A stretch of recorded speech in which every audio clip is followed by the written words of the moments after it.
Have you met drivers?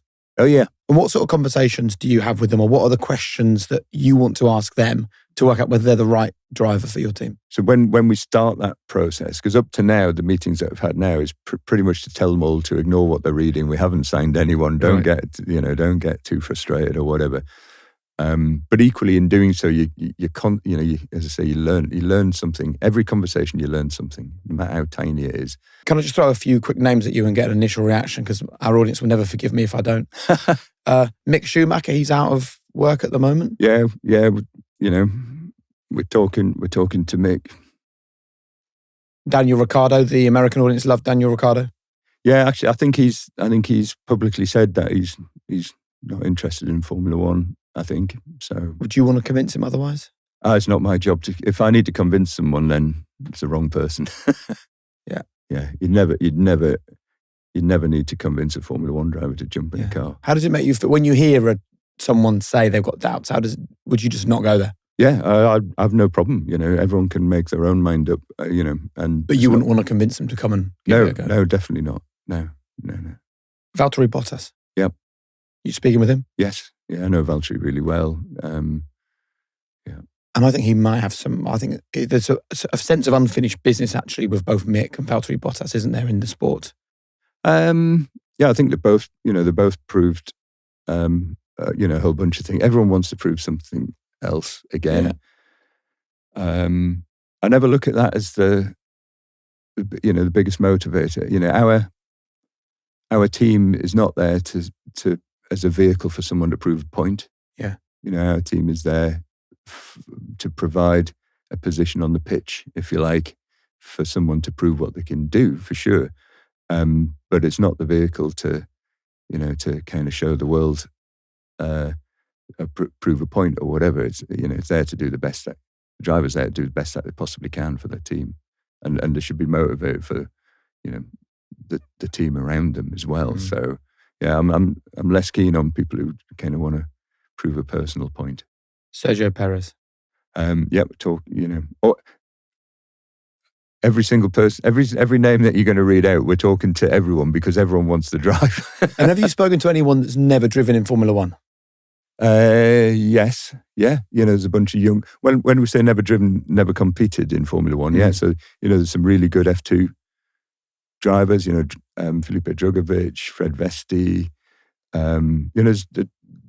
the list kind of goes, when we're saying we're talking to a dozen. Arvin Lindblad, I think he is brilliant. Yeah, Arvid's, really good guy. He's doing a great job. He has Red Bull. And what about someone like Colton Herta, who's US based? You would consider someone like him? Yeah, but again, different drivers have got different attributes and positives and also restrictions as well. So in Colton's case, is the super license issue, but you can certainly drive a race car. And what about a crazy move like go and get Lando, speak to Max and say come and drive for an American team? Would you consider like a real proper Hail Mary signing? Yeah, well, it's my job to explore every single avenue, no matter what it is, and so that that's kind of what we do. But everyone does that. Everyone wants to know who's going to drive, and it's the number one topic. From the day that the entry got confirmed, my phone got reasonably busy from driver managers and this that, and the other, and it was very clear very early on that everyone wants to drive a Cadillac. That's absolutely for sure. And it's not straightforward putting driver lineup together because it's not just the two race drivers as well. You need reserve drivers, you need sim drivers. Have you made a decision on any driver yet? No. So as we see it today, how big is the pool of potential drivers? Like how much have you narrowed it down to, do you think? Yeah, it's probably, I would say 6 to 10, good many candidates. Yeah. We're out of sync with the other teams at the minute. Yeah. Which means that there's a pool of drivers there that, they can't come and say, well, I'm going to go and drive for this team if you don't want me or whatever. There's just a bunch of extremely good talent available. And, and obviously we want to get the best combination is key as well. I want to know, what is their motivation? Why do they want to come and and drive for Cadillac. What can they bring to the team? Understand their characteristics. What are they doing at the moment to be prepared for? I said before, we started like a couple of years ago to be ready to go racing. So if anyone wants to be driving these cars, you kind of want to know, what are you doing already? Yeah. Even if it's just gym work, karting, keeping yourself sharp, all of that. Yeah. So fully understand, and everything, what are you eating? What are you, every single thing we want to know, because it's a really important decision. Here's the truth. Your body is like an engine, and you need to keep it at its best day in, day out. I mean, think of it this way. You wouldn't fuel a racing car on cheap fuel, so why are you doing similar to your body? I take Heights Vitals. I take them every single day. They stop me feeling run down, sluggish. I used to have brain fog. Not anymore. 2 small capsules. These act as my premium grade fuel. I'm keeping with the racing metaphor.